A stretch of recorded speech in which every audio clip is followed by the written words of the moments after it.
I feel like with this top I'm kind of blending in with the wall behind me, but this top is super cute and I really wanted to wear it, so that's what's happening. Hey guys, welcome back to my channel. My name is Shelby and today I'm going to be giving you guys my fall TBR. I love fall. Fall is one of my favorite months of the year. I love the cool weather. I love the colors and the coziness that comes from fall. I find often my mood is tied to the weather, so those crisp autumn days really just bring me so much joy, and I'm so excited to finally be in my favorite season. Today, as I said, I'm going to be talking about all the books that I want to read in fall. So this is from September all the way to November. I am sure that my TBR will change as the months go by, but these are 12 books I would really love to get to within the next few months. Some of them are scary, some of them are cozy. I have a big, long range here of so many different books that I want to read, and yeah, it's a bunch, so we're gonna get started and talk about some books. Starting off with some contemporaries, the first book I have here is One Last Stop by Casey McQuiston. Casey McQuiston is the author of Red, White, and Royal Blue, which is an amazing queer romance between the Prince of Wales and the son of the President of the United States. In this book, we follow August, who, when she moves to New York City, is less than thrilled with her apartment and her job at a pancake diner. But on her commute on the subway every day, she meets Jane, who is this mysterious and attractive girl who also seems to be stuck on this subway in a time loop, and really, Jane is from the 70s. So August now is determined to help Jane break from this loop, but that proves to be harder and harder as August starts to develop feelings for Jane. I have heard some really amazing things about this one. This particular copy was gifted by my friend Megan from A World with Books on Instagram. I will link her down below. Thank you so much, Megan, and I'm so excited to read it. If you see me looking down in this video at all, I'm just checking my notes right here because I don't want to mislabel or give you an incorrect summary of the book, so I do have some notes that I'm reading from. The next book I have here is also a cozy romance, and it is The Bookshop of Second Chances by Jackie Fraser. I am so excited to read this book. It looks so cozy, like the perfect romance read on a fall day. The Bookshop of Second Chances actually takes place in Scotland when a girl named Thea comes from the States in order to sell her late uncle's antique book collection.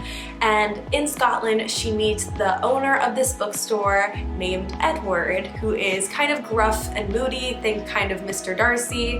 And she is determined to sell him these antique books, but he kind of gets on her nerves. So this is about their relationship. This book involves Scotland and bookshops and a cute little enemies to lovers romance. So what is there not to love about this adorable book? I am so excited to read this eventually. Moving away from our contemporary books, the next one I have here is a sci-fi that I hadn't heard of until recently.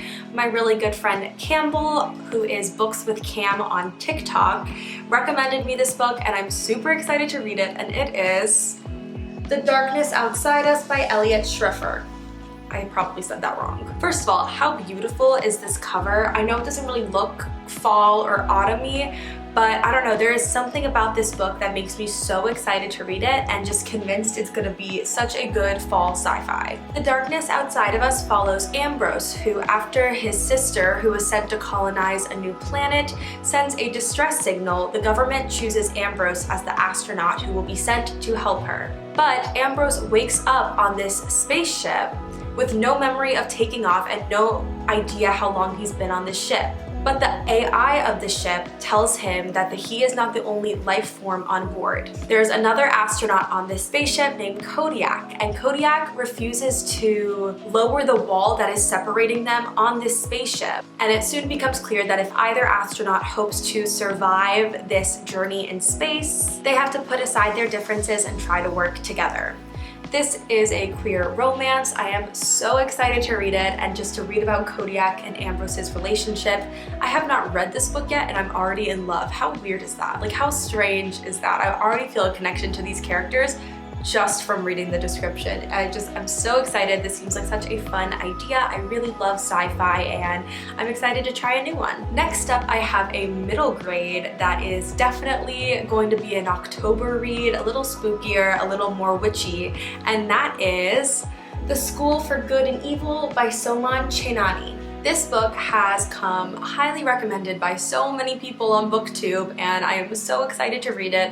It's been a while since I've read a good middle grade fantasy. I think the last one I read was Amari and the Night Brothers, which I absolutely adored. In the world in which A School for Good and Evil takes place, there is this magical institution which every year takes 2 good and evil children to train as heroes or villains. Our main character Sophie is really determined to get into the school for good, and her friend Agatha is very determined to get to the school of evil. But when they are kidnapped and taken to these schools, it's actually flipped, and Sophie ends up going to the evil school, Agatha ends up going to the good school. I'm super excited to read this. I know they're making a Netflix movie, I believe, about this, and I really wanted to read it before that came out, so I'm hoping to get to it. It looks so interesting.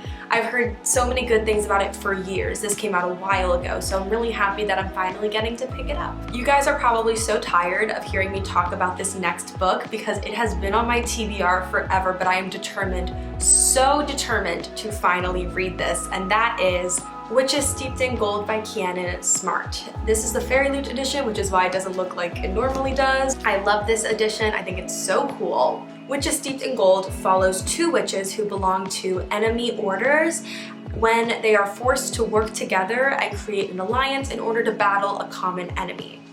This looks so interesting and I do really want to read it. It's just for some reason keeps getting put to the back of my list and I don't know why, but I really do think in October-ish I'll be in that spooky witchy mood. Duh. Alright, crisis averted.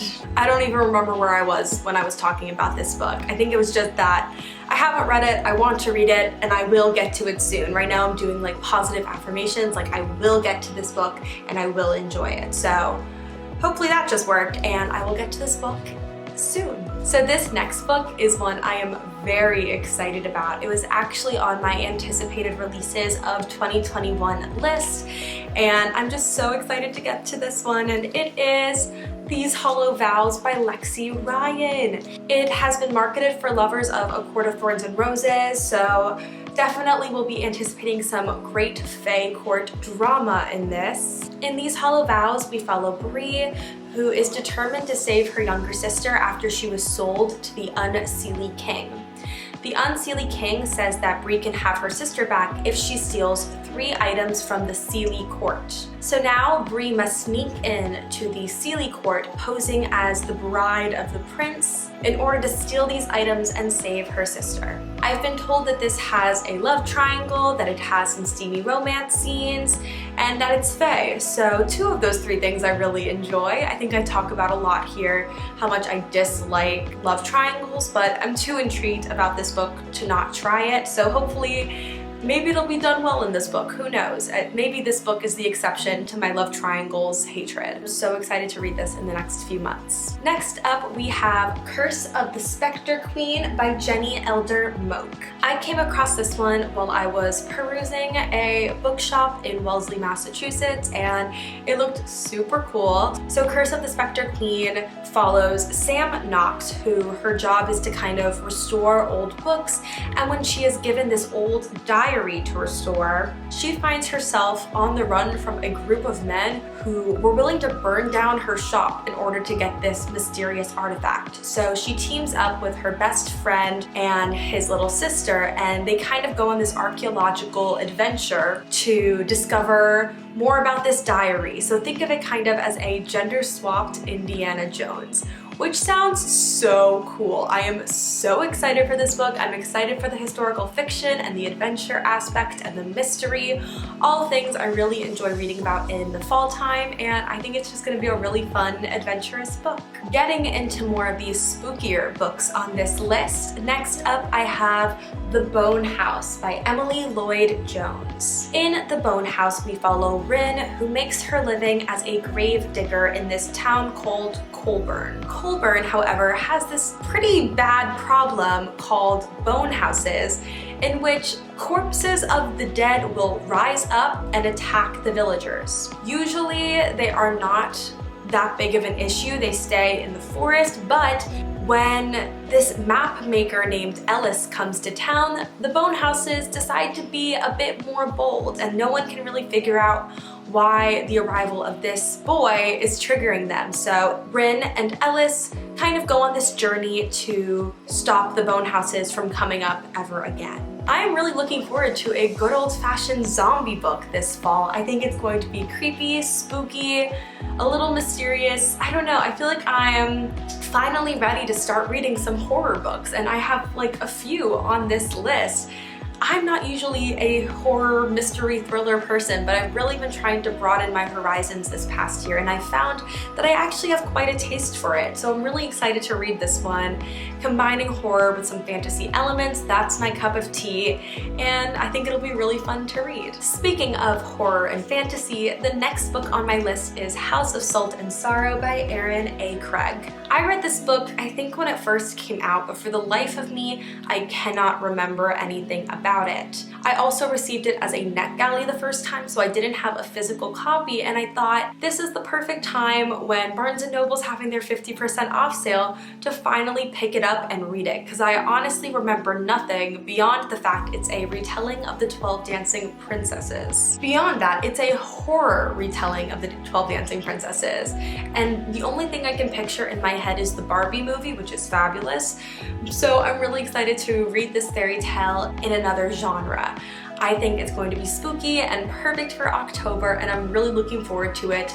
I've heard a lot of people say it's definitely darker and more gruesome than they originally thought going into it, so now I have those expectations, and I'm really excited to be scared, honestly. I think it's going to be really fun. The next book on my list is really out of my comfort zone, so bear with me. I'm hoping to get to this. I think it will be really cool, and I think I'll enjoy it if I do, but it's a little nervous for me because I've never gone this deep into the horror genre. But I picked up The Maidens by Alex Michaelides. He wrote this book called The Silent Patient, but even the cover gave me nightmares. So we're gonna try The Maidens. If I like it, I might try The Silent Patient. Who knows? I've never read a book like this. I've never read like an adult horror book that has no fantasy elements at all. So we'll see how this goes. The Maidens is set at Cambridge University, where a secret society of female students are getting systematically killed off. This group therapist named Mariana returns to the campus to support her niece and becomes obsessed with proving that one of the professors named Edward is responsible for all these murders. So she kind of becomes obsessed with proving him the culprit behind these gruesome murders of the maidens. I know there'll be thriller, mystery, and horror aspects to this book. I think the suspense is what scares me the most. Usually in horror movies, I'm the worst about suspense. Like if I think there's going to be a jump scare, I leave the room. So we'll see how that goes in this book. As I said, I'm nervous to pick it up, but also kind of excited, if that makes sense. I don't know. This is really out of my comfort zone, so I'm really excited to actually get to read it. I have about 2 more books in this TBR, so bear with me.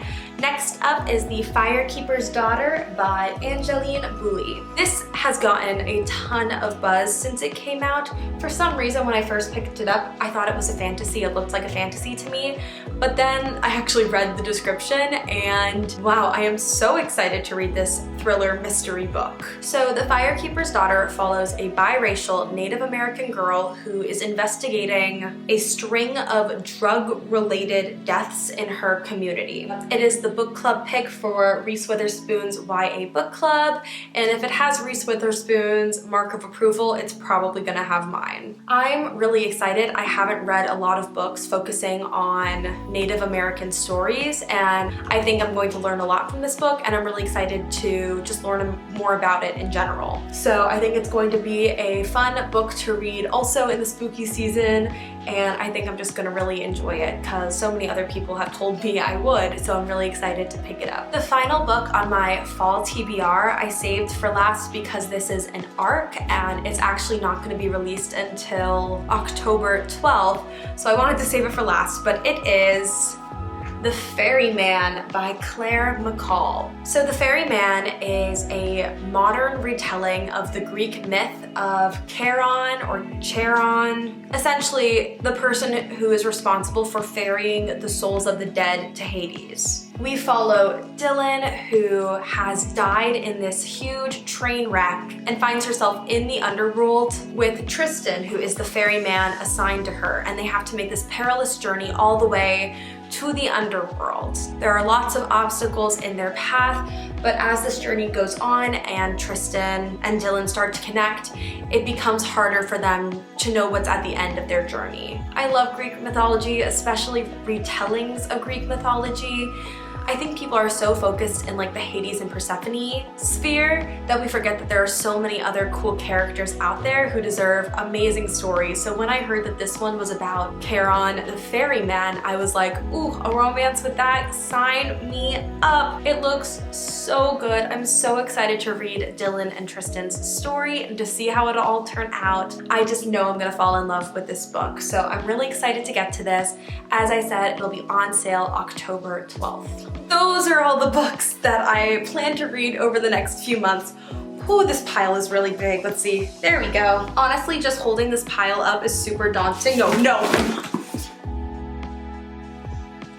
I'm doing great today. I am so excited to get to all of these books. Let me know down below what are some books you're hoping to get to in the next few months. Let me know if you've read any of these books here and your thoughts on them. And yeah, that's it for this video. I hope you guys enjoyed it. Fall is just such a magical time for me. I have so much fun content coming up, and I hope you guys are excited as well. If you guys liked this video, please don't forget to like, subscribe, and comment. Hit the notification bell to get updates on when I post. I post every single week, and I'll see you in my next video. Bye!